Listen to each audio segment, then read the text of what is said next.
Hello, hello, hello. My name is Peter Maina, popularly known as Mr. Futa TV. Yes, and I'm a licensed CAFC diploma holder coach. Also, I'm a certified match analyst, and also I'm a football scout. And my main focus mostly to scout for kids between the ages of 13 all up to 19 years of age, because those are good ages to find clubs or academies for such players to get further development, with the hope of them turning professional footballers. So scouting, it's a field that I feel it's not well tapped in East Africa. That's Uganda, Kenya, and Tanzania. And I think there's massive talent in East Africa. You can see I'm an East African loyalist. I really love East Africa, as you can see from my ring over there. And I'm happy we had the East Africa or Mashariki AFCON that will be held in East Africa in 2027. That's a big step for us as East Africans. In the scouting department, let me use Kenya as a case scenario because that's where I come from. Most teams, or almost all teams, they don't have a structure whereby you can say you saw this kid when he or she was 8 years, then you saw him or her go up the ladder to the U13s, U16s. Maybe now he or she is a teenager and now is playing senior professional football. It's very difficult to find such. But I can give credit to some of the teams that have really tried doing that, like Kariobangi Sharks. They really tried to bring in youths from their youth team, and I encourage them to do more. Also, Mathare United have been doing that for so many years because they have 16 MISA zones, so that gives them an edge over other teams in terms of a big pool of young players to scout from. But the rest, including our own big club Gor Mahia, I don't think there is a clear structure whereby the club has entrusted a scouting company with the role of making sure it scouts for players that fits the philosophy and the culture of Gor Mahia. Because every club in Europe or in South America or West Africa, they have a philosophy, they have a culture. So apart from scouting for talent, they want players who can adapt faster to their culture and be able to adjust to the reality of the club as fast as possible. So in my journey as a scout,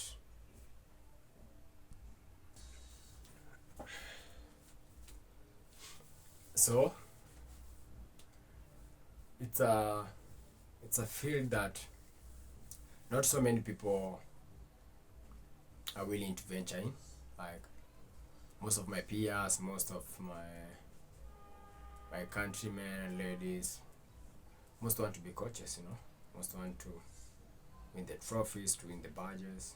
We all have different paths, but the scout doesn't get the recognition because he or she works behind the scenes, and it's only the coach who gets the recognition, for the job that he or she has done. And I felt that's the best part of it, because coaching also is tough, because as a coach you should be ready to be hired, fired, and rehired, and you move from one country to another, most times maybe with your family.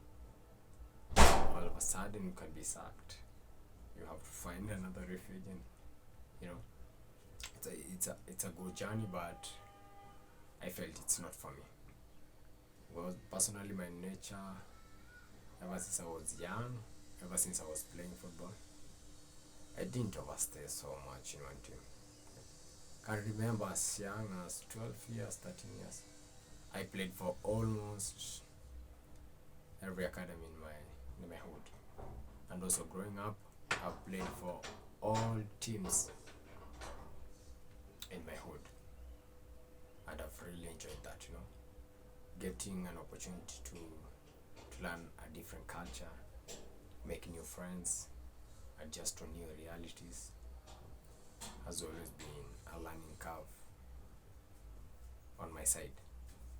Also, professionally, I played for so many teams, and I used to play only a season, then I go to another team. So that speaks volume of the nature of the person I am. I'm a nomadic person. I move a lot.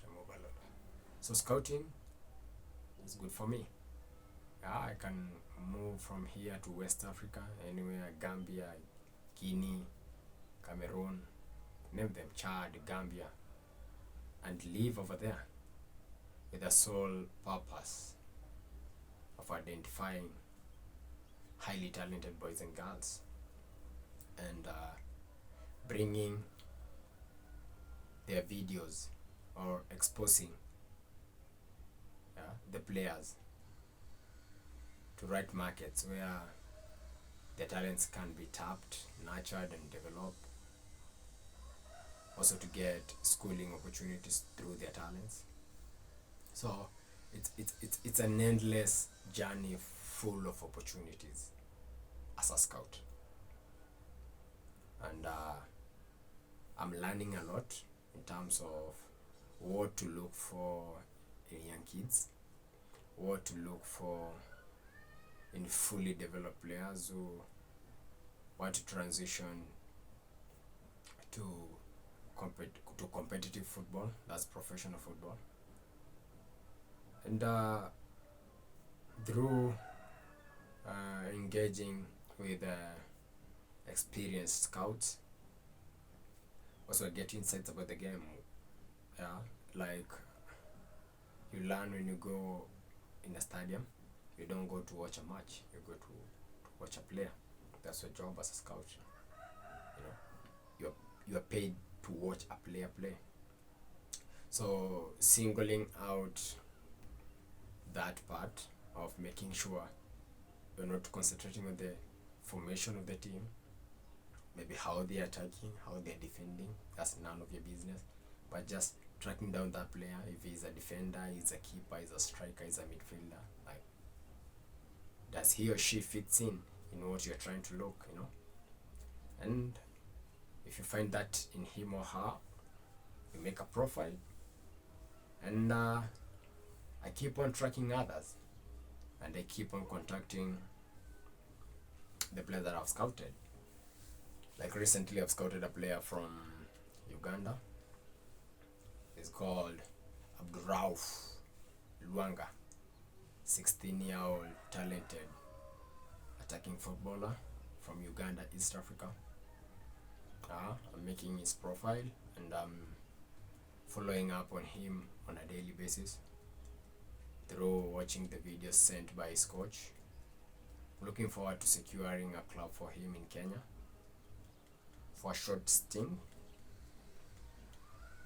to build his profile much better, to make sure he gets as many appearances as possible, and over those appearances to have as many goals as he can and as many assists as he can, because that's what clubs in Europe or outside your country want. They want a different player, a quality player compared to the local player who's there.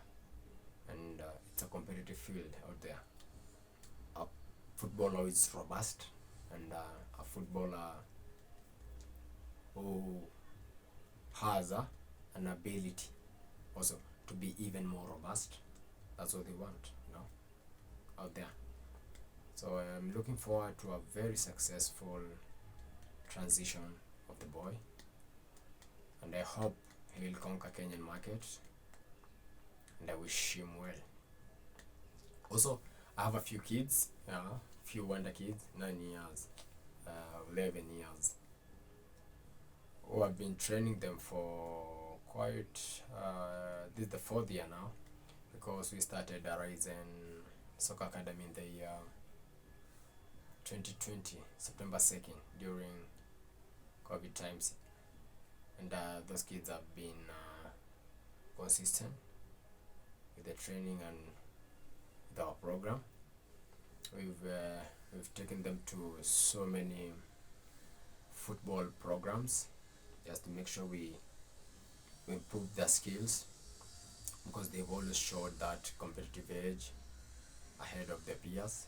Because we also look at kids who are highly talented and highly obsessed with the game. If you're not highly obsessed, then you don't stand a chance, because before you reach 13 years of age, there are so many things technically that you should have learned to ease in your transition to youth football, because now you're progressing to an age group whereby no one cares about your technical skills, but people now are caring more about your tactical game understanding, your physicality, which of course can be improved through the gym and diet. So it's always good as a coach to keep a close eye to those highly talented kids and try to give them exposure as much as possible. So the 3 kids are Elvis Moriasi, is 9 years of age. We have Tyrone Mutuku and Bravin Ongechi, they're 11 years of age. During the next tournament, December 2023 at Dagoretti NCC ground, we participated in the tournament, and they were part of the all-star next team that was selected. And on 30th March 2024 at Ziwani grounds, as from 9 a.m. up to 12 p.m, they'll be having their first training session under the tutelage of experienced Kenyan international attacking midfielder Humphrey Mieno, who has played his trade in Mahakama, Kenya Commercial Bank, Tusker, Sofapaka, Azam, and he even had a short stint trying out with a Tunisian club when Sofapaka had a very good run in the CAF Confederations. So together with the former Kenya international midfielder Simon Mlama Sepe, who through football he got an opportunity to school in the USA, and is now doing an amazing job of helping the next generation of Kenyan footballers and coaches and anyone interested in the field to learn something that can always give him or her an advantage in this world, together with other experienced instructors who next tournament have put into place. So we're looking forward to having a very successful training session, and also have a meaningful engagement with the coaches of the day on what are some of the challenges they feel Kenya is facing football wise at the moment, and how best can we make sure the next generation of players in Kenya gets an opportunity to dream even bigger compared to us. So until next time, this is Mr. Futa TV Football Scouting Talk. Thank you.